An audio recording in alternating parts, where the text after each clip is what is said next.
Welcome back, adventurers and friends, to Adventures Inward Let's Talk series. For those who are here for the first time, hello, welcome, thank you for joining us. Just a reminder to hit that like button and be sure to subscribe. It's free. Don't forget to click on the notification bell if you would like to know when I post new videos.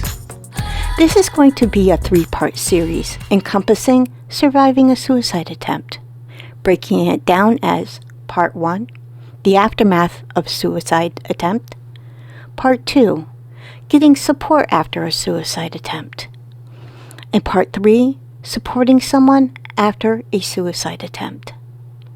Just a reminder, for immediate help in the U.S. 24/7, call 988 or go to 988lifeline.org, and outside of the U.S., visit the International Resources page for suicide hotlines in your country.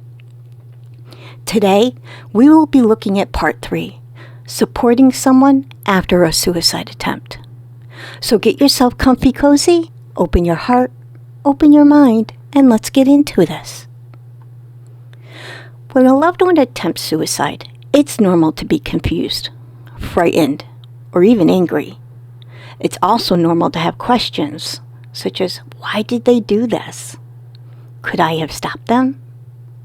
These questions, in many cases, have no easy answers. But the one thing is clear. After an attempt, survivors need support, and having a loved one by their side is often a key part of their recovery.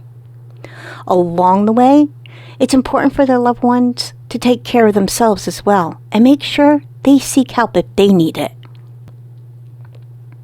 My loved one survived a suicide attempt. How can I be there for them right now? It can be difficult to know what to say or do in the wake of a loved one's suicide attempt. But unless you're a trained mental health professional, what your loved one likely needs from you right now is not for you to say the right things. Instead, just be there for them in whatever way they are most comfortable with. Check in regularly, even if just to say, hey, I'm thinking of you. Or if they want to talk about the suicide attempt, make an effort to listen empathetically and not judgmentally.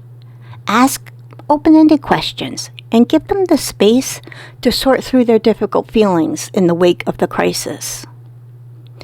Don't be afraid to ask directly if they are still thinking of hurting themselves. Whether or not they are still struggling with suicidal thoughts, they will likely appreciate your willingness to address the issue head on. In the wake of a suicide attempt, it's common for people to dance around the subject or act as if somehow it's shameful, which can worsen survivors' mental health in the long run. Many people find that they feel angered towards their loved one after an attempt. While these feelings are valid, expressing anger towards your loved one in the immediate aftermath of an attempt is likely to be counterproductive.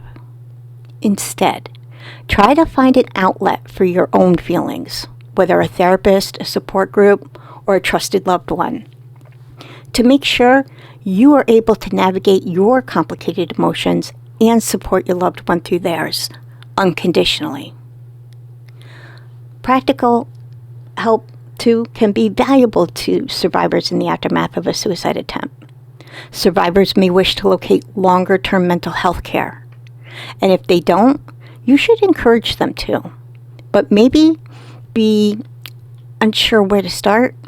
Helping them find a therapist or support group in their area can reduce the cognitive load and allow them to focus their energy on healing and self-care.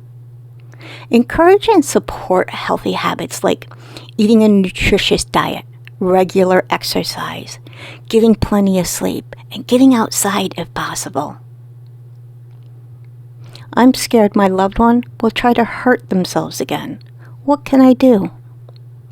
Helping your loved one set up a suicide safety plan is a productive way to make sure they have access to help and know what coping skills they can call on in a crisis.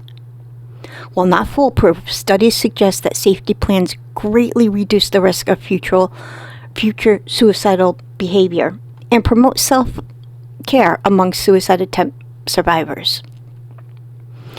If possible, limit your loved one's access to lethal means, especially if they bring up suicide again. Beyond that, simply being there for your loved one when they need it can do wonders for their mental health and may reduce the risk of future suicidal behavior. Just be there unconditionally and non-judgmental. I'm very distressed by my loved one's suicide attempt. Where can I get help? A loved one's suicide attempt is deeply disorienting and can trigger feelings of anger, despair, guilt, or even loneliness.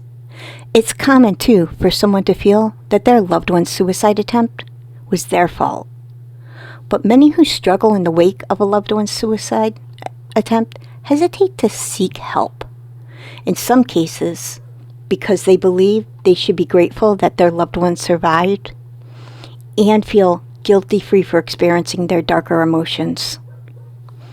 They may also feel selfish for needing help, believing that their loved one's mental health should be the only priority. But there is no shame in seeking mental health care after a loved one's suicide attempt. Indeed, taking care of yourself is just as important as taking care of them.